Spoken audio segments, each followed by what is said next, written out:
With mass strikes on legitimate military targets on the territory of the Russian Federation, the Ukrainian side demonstrated the possibility of scaling up strike drones of the aircraft type. Military political analyst Dmitry Snegirev spoke about this on the air of the Freedom TV channel. Let's recall the statistics of strikes. The most massive strike by Ukrainian UAVs on the territory of the Russian Federation, more than 500 drones. The Russian strike on the territory of Ukraine, 300 drones. The President of Ukraine has already noted that the Ukrainian side will respond in kind to external threats from the occupying country.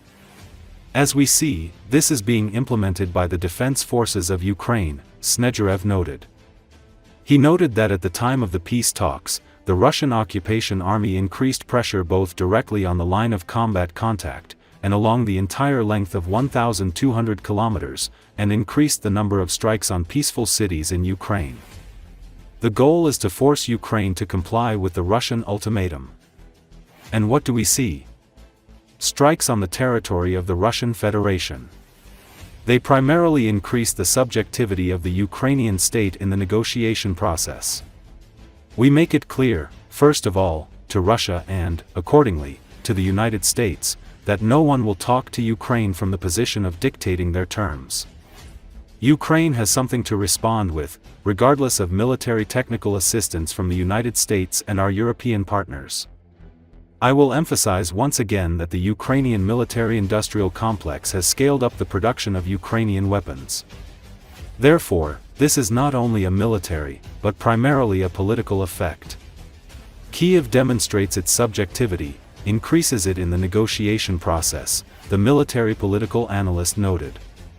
As for the massive strikes on the territory of the Russian Federation, according to him, the Russians have understood what is special about the Ukrainian attacks. It is scaling. Note that the strikes are carried out on several subjects on the territory of the Russian Federation. The Russian Federation, regardless of the final outcome of the attacks by Ukrainian UAVs, is forced to introduce the so-called carpet plan to close the airspace on the territory of the country. And this is a colossal loss for the Russian economy.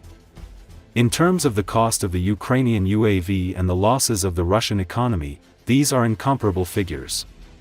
And I am more than sure that the Ukrainian side will continue such tactics in the future, said Dmitry Snegirev. From now on, more terrible strikes await Russian military airfields, as well as other military facilities.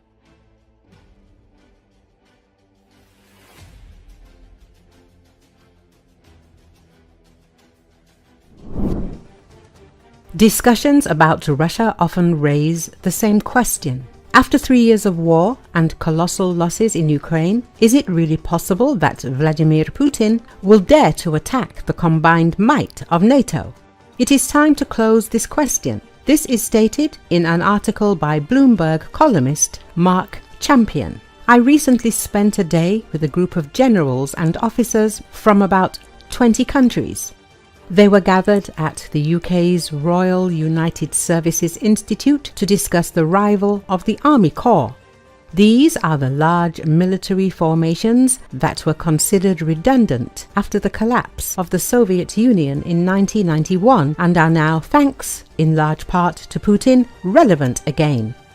My main takeaway from the meeting: those who will have to fight are not asking whether the threat of a Russian attack on NATO is real. They are asking where, when, and in what form will it happen, and they are not wondering what Donald Trump will or will not do. Their main concern is how little time they may have to prepare. At the start of Russia's invasion of Ukraine in 2022, NATO commanders were as surprised as everyone else by the clumsiness of the Russian offensive on Kiev. The best Russian troops and equipment were destroyed, but NATO is still alarmed. The new estimate of how long it might take Putin to prepare an attack is downright scary. Danish intelligence estimates that Russia would need just 6 months to prepare a local attack, 2 years for a regional Baltic war, and 5 years for a wider European conflict. Putin's fighting force at the front is now twice as large as it was when he launched the invasion in 2022, and he continues to recruit new fighters. weapons and ammunition production has increased dramatically. Experience with advanced Western weapons like HIMARS has given the Russians ways to neutralize them.